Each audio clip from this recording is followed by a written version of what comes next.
Nanti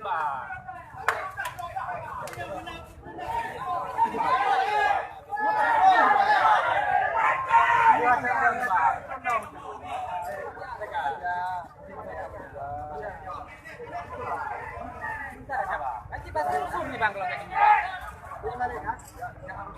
Iya, kami mau mencari itu bang. Iya.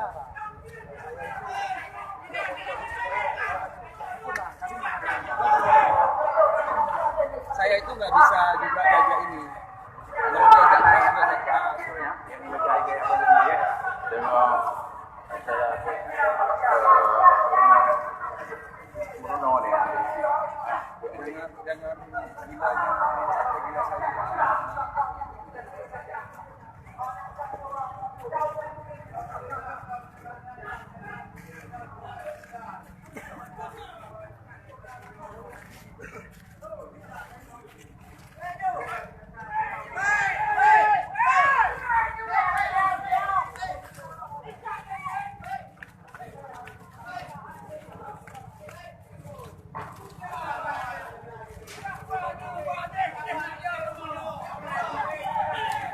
Ini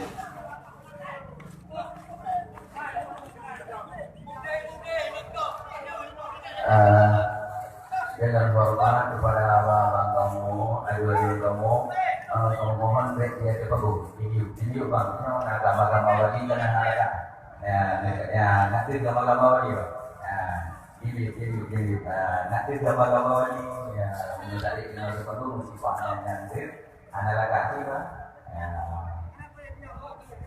ini,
Nah, terjadi bacut ketegangan antara TPI Jawa dengan Pulau Gedayo yang mengadakan milad di kecamatan di daerah